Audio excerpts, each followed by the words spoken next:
시사 이슈 함께 이야기해봅니다. 시사 따라잡기 최영의 시사평론가와 함께합니다. 안녕하세요. 네, 안녕하세요. 네, 설 명절이 지나니까 4월 재보선을 향한 여야 레이스가 아주 뜨거워지기 시작했어요. 네. 먼저 지난밤에 여당 서울시장 예비후보인 박영선 대 우상호 첫 번째 TV토론회가 있었는데 어떤 평가가 나오고 있나요? 맞습니다. 여야 모두 지금 불타오르고 있는데요.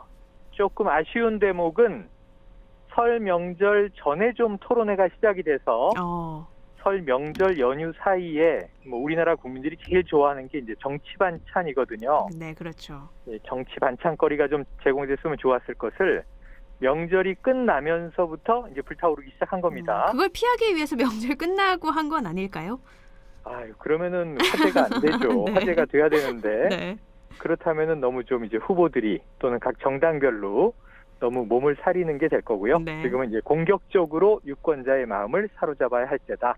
그런데 어쨌든 다행히 시작이 됐는데 조금 이따가 이제 말씀을 드리겠습니다만 원래는 안철수 대 금태섭 네. 이 제3지대 야권 단일화 토론이 먼저 있을 줄 알았는데 그러니까요. 오히려 여권이 먼저 포문을 연 셈이 됐습니다. 네. 어제 MBC 100분 토론에서 첫 번째 이제 우상호 후보와 박영선 후보와 우상호 후보의 이제 격전이 시작이 됐고요. 네.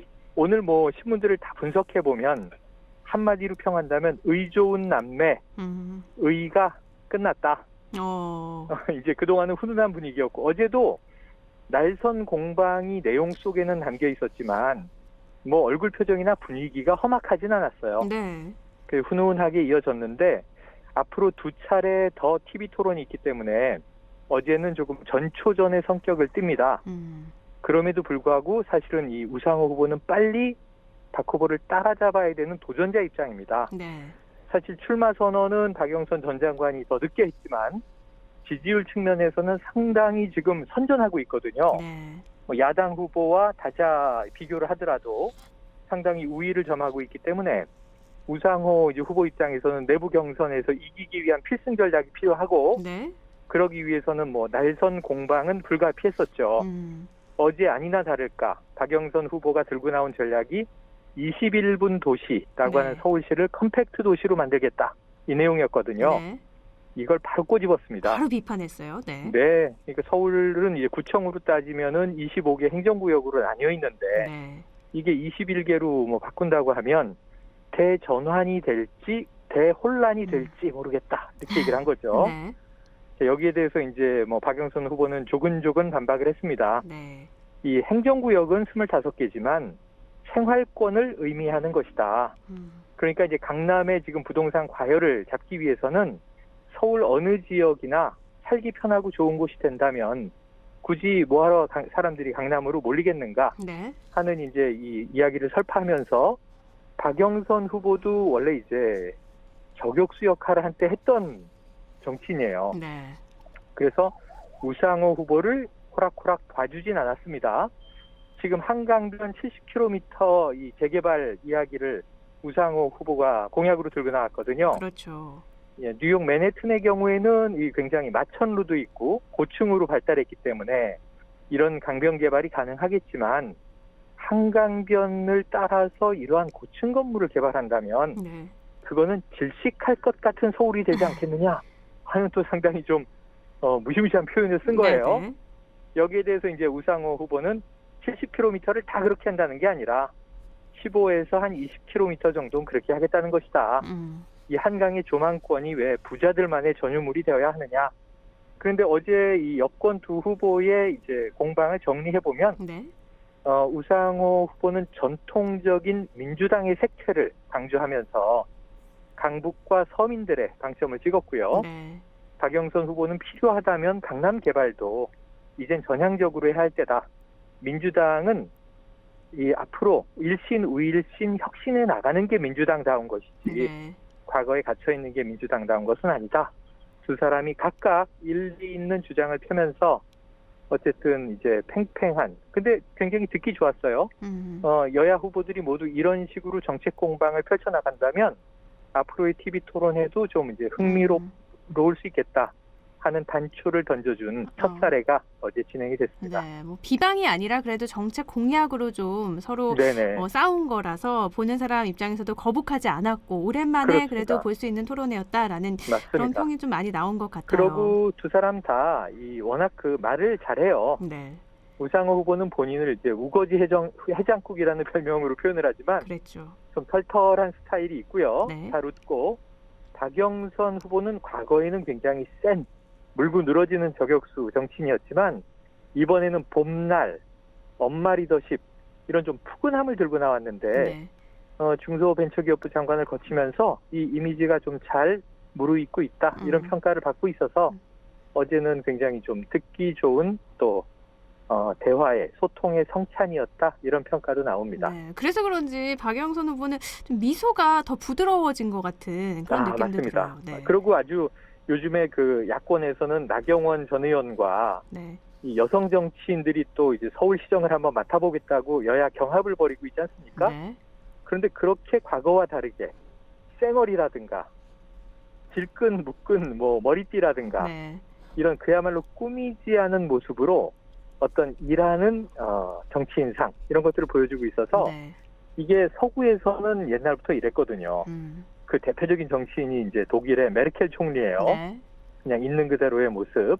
그래서 우리 여성 정치도 조금은 이제 이런 면에서는 좀 새로워지고 있다 하는 신선감이 분명히 있습니다. 네, 확실히 예전보다는 친근한 모습을 좀 많이 보여주는 것 같아서 보시는 분들도 좋은 입장이신 것 같아요. 네. 국민의힘으로 좀 넘어가 보면은요. 국민의힘 토론 방식이 참 재밌어요. 마스 토론으로 상대를 바꿔서 토론을 진행하고 또 이 마스 토론이 끝나면 토론 평가단이 점수를 매기는 건데 이 토론 방식에 대해서 먼저 여쭤볼게요. 어떻게 보세요? 이 토론 방식은? 아니 그래서 이 게임의 룰이 이제 그 내용을 결정하는 경우들도 있는데 이렇게 이제 1대1 맞짱 토론을 붙여놓고 끝나면 이제 당원과 시민이 함께 아우러진 시민평가단이 바로 승패를 결정하다 보니까 훨씬 더 이게 뭐랄까요? 과거 검투사들이 그야말로 이제 이 경연장에 올라서 목숨을 걸고 승부를 가리듯이 이기지 않으면 지는 거잖아요. 그렇죠. 그러다 보니까 이 민주당의 토론에 비해서는 상당히 비방과 독설이 난무했다라고 하는 평가가 있습니다. 조금 더 날 서 있고 흥미진진한 면도 있는가 하면 좀 무섭기도 하고 그렇게 느껴졌어요. 훈훈함은 덜했지만 말씀하신 대로 긴장감은 더했다. 그래서 나름대로 이제 부산시장 이 토론회로서는 흥행은 잘 됐어요. 그래서 1라운드, 2라운드가 진행됐는데 이제 1라운드는 박민식 전 의원이 박성훈 전 이 부산 경제부시장을 이제 이긴 걸로 됐고 그런데 이제 2라운드가 사실은 본선격입니다. 지금 이제 여러 가지 지지율 조사에서 이제 1위를 달리고 있는 박형준 동아대 교수와 이현주 전 의원이 붙었는데 여기서 중요한 대목이 많이 나와요. 서로 책임 공방을 펼친 거예요. 그러니까 이제 이 이현주 전 의원이 또 도전자의 입장이기 때문에 강한 드라이브를 걸 수밖에 없었는데 과거에 이제 이 친이계 수장이었던 박형준 교수에게 사실 이거는 상대당 진영에서 할 법한 문제를 제기합니다. 요즘에 그 국정원 사찰 공방이 벌어져 있거든요. 이게 MB정부 시절에 한 1000명 정도를 대상으로 국정원이 불법 사찰했다. 이게 벌어져 있었는데 그 당시에 하필 혹은 마침 박형준 교수가 MB정부의 청와대에 요직에 있었던 거죠. 그랬죠. 홍보기획관도 지냈고 정무수석도 지냈습니다. 그래서 이제 이러한 문제에 책임이 있지 않느냐라고 하는 이제 지난 정권에서의 책임 문제를 거론을 했고, 이현주 의원이요. 일단은 박형준 교수는 이제 완강히 부인을 하면서 오히려 그런 식으로 이제 과거의 책임을 따진다면 지금 친이 친박이 무슨 의미가 있느냐, 그런 계파가 존재하긴 하느냐, 무슨 이득이 있겠느냐, 우리는 새로워져야 한다라고 얘기하면서 오히려 이현주 전 의원은 이제 민주당에서 국회의원을 2번 했어요. 문재인 정권 탄생에 기여한 바도 있고, 그리고 이제 박근혜 전 대통령 탄핵에 앞장서지 않았느냐 하는 또 비판을 했어요. 근데 뭐 이현주 전 의원도 할 말은 있습니다. 문재인 정권의 출범은 자신이 민주당을 탈당한 후에 이루어진 것이다. 사실은 이제 문재인 민주당 대표 시절에 안철수 대표를 따라서 이제 국민의당으로 탈당했던 전력이 있는 거죠. 그래서 이제 이러한 이제 공방인데 조금 아쉬운 것은 꼭 이제 결과는 끝까지 다 지켜봐야 됩니다만 아까 민주당의 공방은 민주당스러움 이런 얘기도 나왔지만 정책 공방이 핵심이었잖아요. 그랬죠. 그런데 지금 이제 부산시장의 이제 유력 두 야권 후보가 주고받은 공방은 주로 과거 전력이라든가 또는 과거사에 대한 책임 공방이라든가 주로 이제 흠집, 상처를 다시 파헤치는 대목들에 좀 포커스가 가 있다 보니까 네. 그거보다는 더 정책 토론으로 흘렀으면 어떨까 하는 아쉬움을 남겼고 또 이제 평가단도 거기에 대한 평가를 했는데 결국은 이 2라운드는 박형준 교수의 승으로 결정이 났습니다. 네. 특히 이 2부에서는 워낙에 날이 서 있어서 3번이나 토론이 중단되기도 했잖아요. 맞습니다. 이걸 보면서도 이렇게 가도 되나 하는 그런 느낌도 있었는데요. 네. 이제 최종 후보자는 그럼 언제 발표하게 되는 거예요? 지금 이제 최종 후보는 이 국민의힘의 경우에는 3월 4일에 최종 결정이 되죠. 네. 지금 일단 토론회는 토론이고 네. 후보들의 면면 그리고 이제 공약 그리고 이제 주장을 알리는 바가 있는데 방점이 있고요. 지금 100% 국민 여론조사로 결정나지 않습니까? 네. 그래서 이 부분에 있어서는 3월 4일에 최종 결정이 나고 사실은 지금 현재 약속대로라면 그 전 3일절에 제3지대 야권 단일화 안철수 대표와 금태섭 전 의원 간에 먼저 이제 한 명의 단일화 후보가 결정돼야 되기 때문에 네. 국민의힘에서 서울시장, 부산시장 본선 주자가 결정되면 특히 서울시장 후보는 지금 2차 최종 범야권 단일화를 한 번 더 거쳐야 되는 상황입니다. 네. 어제 부산시장 이렇게 토론회는 이어졌고요. 국민의힘 오늘부터죠. 서울시장 보궐선거. 네, 서울시장이요. 경선 후보 토론회가 열렸는데 오신환, 오세훈, 나경원, 조은희 이렇게 4명의 후보가 참석하고 맞대결 방식으로 진행이 됐는데 오늘 맞수 토론은 어땠나요? 오늘 맞수 토론은 굉장히 재밌는 대목이 역시 정책 못지않게 정책에 대한 얘기도 많이 오갔습니다만 네. 이 보수 본색에 대한 얘기가 많이 나왔어요.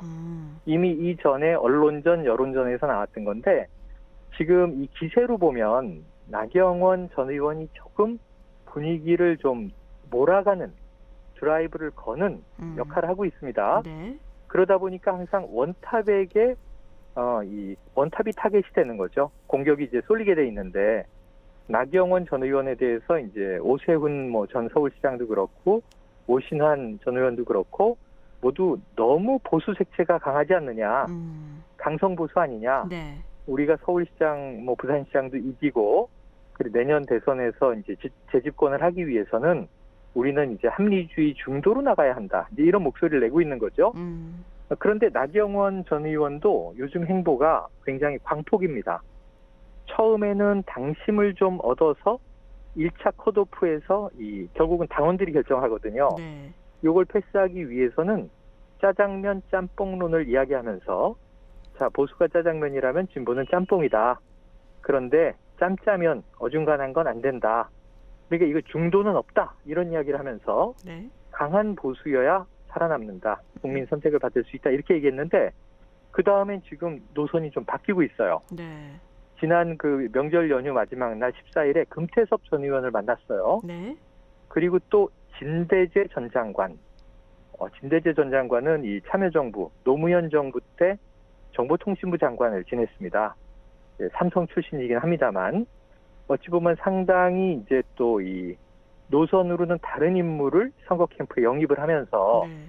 나경원 이제 전 의원이 광폭 행보로 외연을 확장하고 있다. 이런 이야기가 나오거든요. 네. 그러니까 그냥 보수 본색으로 가는 한 가지 전략이 아니라 상당히 다양한 전략이 계획이 서 있었던 것 같아요. 그래서 이런 면에서는 또 이제 이 오세훈, 오신환 다른 후보들의 지나치게 강성 보수다라는 것에 대해서 나경원 후보는 나는 오히려 우리 보수 정당 내에서는 중간 위치에 있다. 근데 워낙 강성 보수가 많이 계세요. 네. 탄핵 무효를 주장하는 이제 정치인들도 있지 않습니까? 네.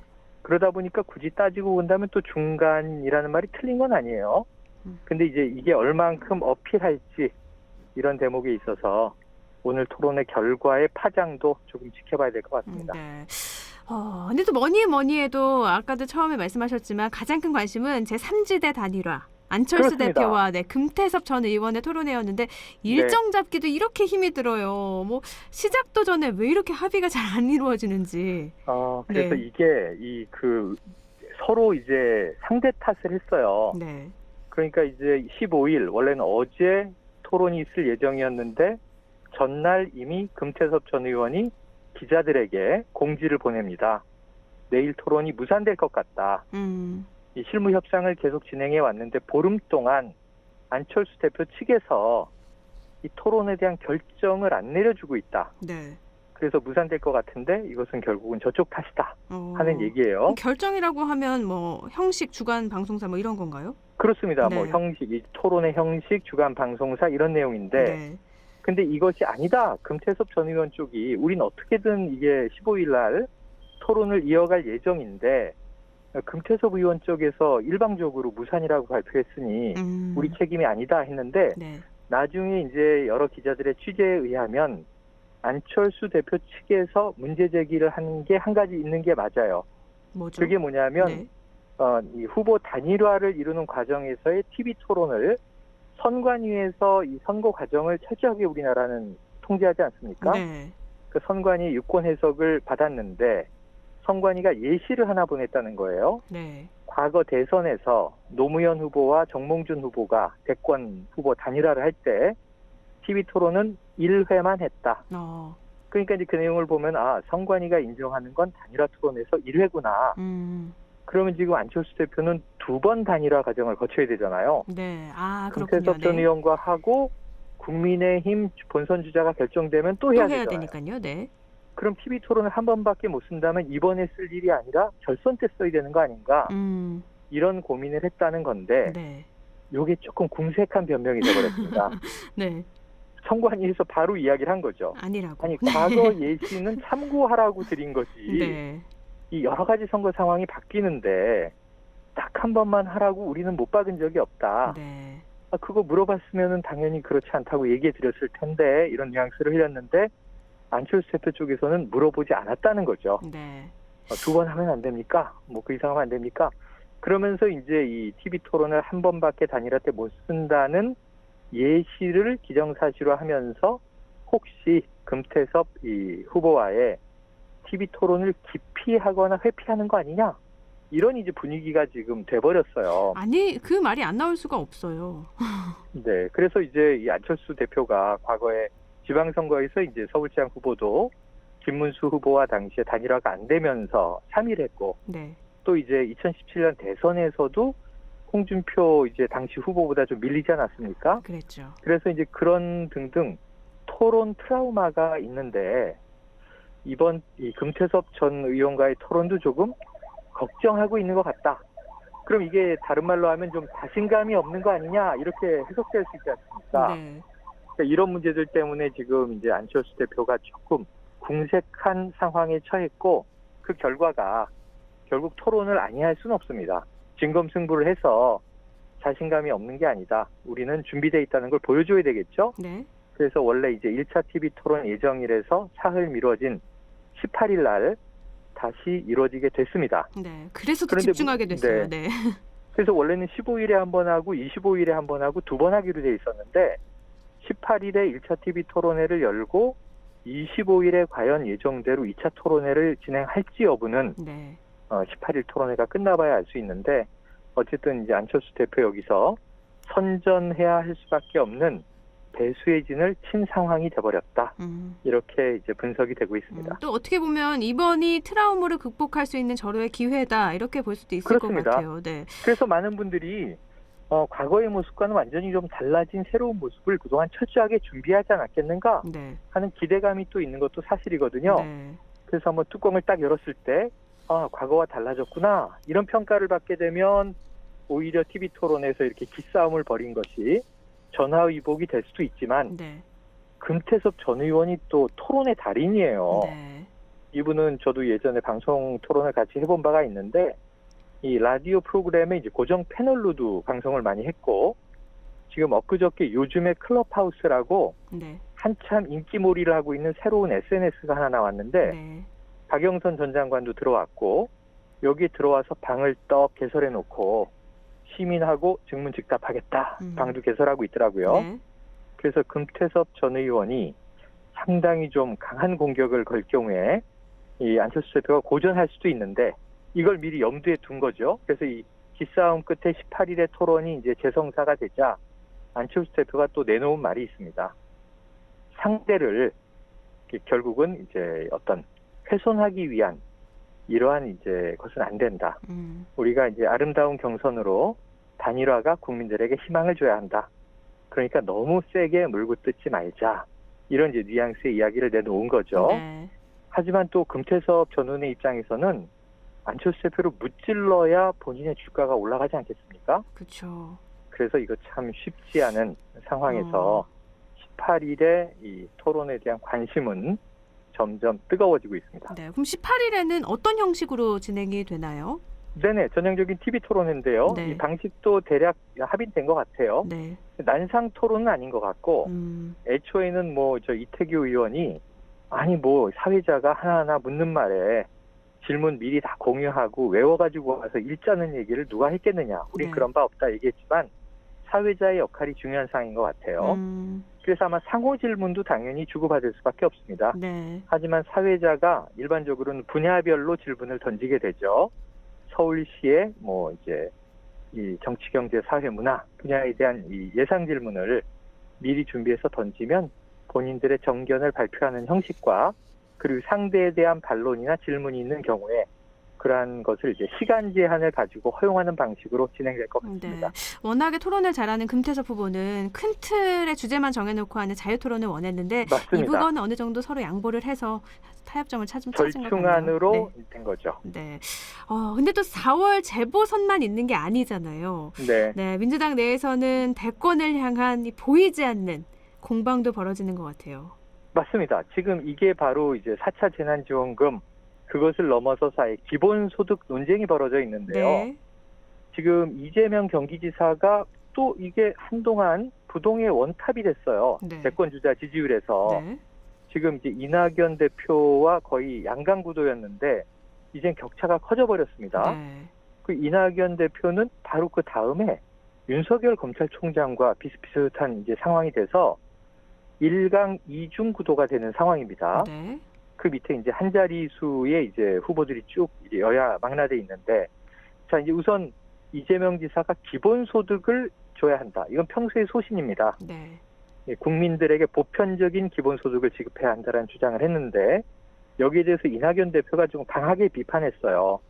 그러려면은 연간 300조의 세금을 더 걷어야 되는데, 네. 그게 이루어질 수 있겠느냐. 세계 어느 나라도 시행하는 바가 없다. 다만, 미국의 이제 주정부죠. 알래스카인데, 알래스카는 워낙 추워서 살기 어려운 땅이잖아요. 네. 원주민도 있고 인구는 얼마 안 되는데 석유가 엄청나게 나오니까 이 기본소득을 많이 줍니다. 그래서 미국에 가보면 다른 주의 시민들이 알래스카를 굉장히 좀 선망하거든요. 아무래도 기본소득을 주니까요. 네네. 네. 하와이처럼 좋은 곳에 사는 교민을 제가 만나봤는데도 알래스카로 가고 싶다는 얘기를 하더라고요. 워낙 경제가 어려우니까. 이게 기본소득의 힘이네요. 네. 네, 맞습니다. 그래서 이제 이낙연 대표가 알래스카 정도 빼고는 세계적인 사례가 없다 그랬는데 이재명 지사가 좀 강하게 반박을 했어요. 네. 그러니까 우리나라 K-팝, BTS 언제 이렇게 될 줄 알았겠는가? K-방역이 세계를 이렇게 놀라게 할 줄 알았겠는가? 우리가 못한다고 왜 지레 포기를 하느냐? 이러한 것은 사대주의적인 열패의식이다. 이렇게 얘기했어요. 네. 그러니까 패배주의에 쩔어있다. 어찌 보면 이런 얘기를 했는데 물론 주어는 없습니다. 하지만 이제 언론의 관측은 모두 다 이거 이낙연 대표에게 네. 반박한 것이구나. 이런 상황인데 여기에 또 느닷없이 임종석 전 비서실장. 청와대 대통령 비서실장이 네. 참전을 한 거예요. 네. 그러면서 이제 아마 사대주의적 열패의식이라는 표현이 거슬렸을 수는 있습니다. 그러면서 이게 말과 태도가 중요하다. 이렇게 이야기를 하면서 지금 이제 이재명 지사가 너무 과도하게 이제 비판한 것 아니냐라고 역비판을 했는데 기본소득에 대해서는 또 반대 입장을 밝혔어요.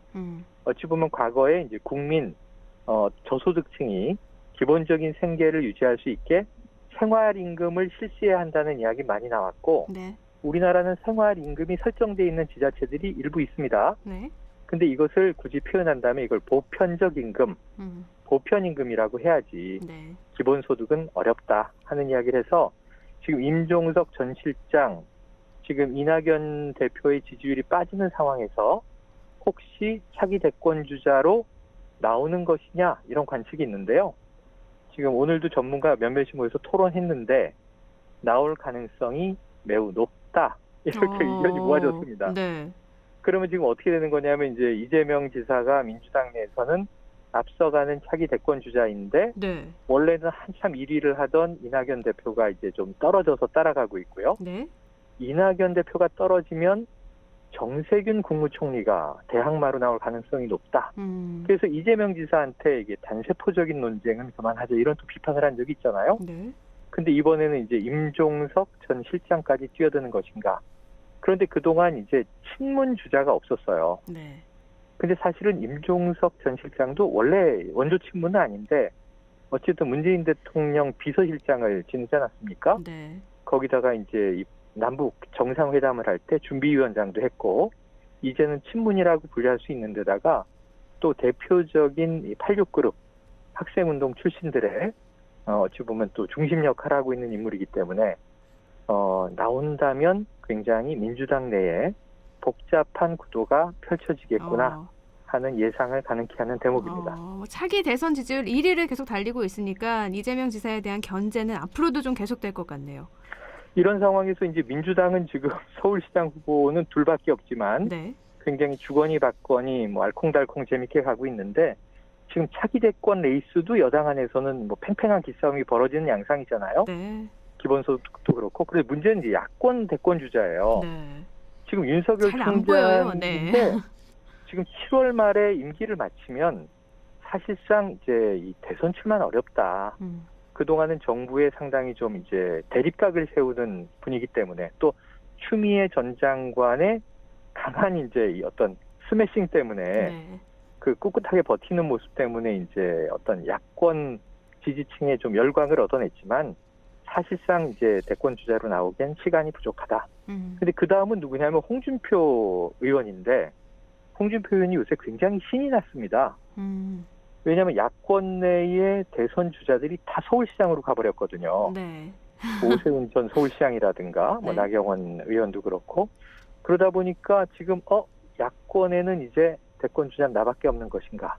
물론 이제 유승민 전 의원도 있고요. 네. 원희룡 제주지사도 일찌감치 이미 대권 도전 선언해 놨습니다. 네.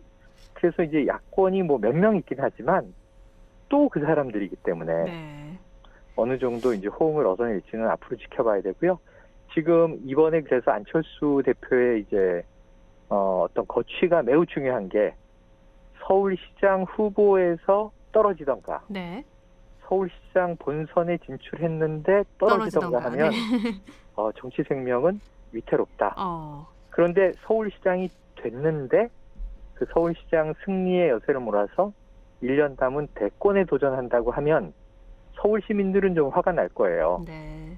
뭐야 이거 서울시장 안 하고 그럼 대권으로 또 가는 거야? 그렇죠. 그런데 이번 서울시장이 어차피 1년 잔여 임기를 채우는 시장이거든요. 그렇죠. 그러다 보니까 결국은 이제 선거에서 탄력을 받느냐 아니냐가 중요해질 텐데 네. 안철수 대표의 정치적 미래도 굉장히 중요한 시험대에 오른 것 같습니다. 그래서 안철수 대표와 금태섭 전 의원의 토론회 18일도 집중해야 될 것 그렇습니다. 같습니다. 알겠습니다. 오늘 여기까지 듣죠. 말씀 고맙습니다. 네, 고맙습니다. 네, 최영일 시사평론가였습니다.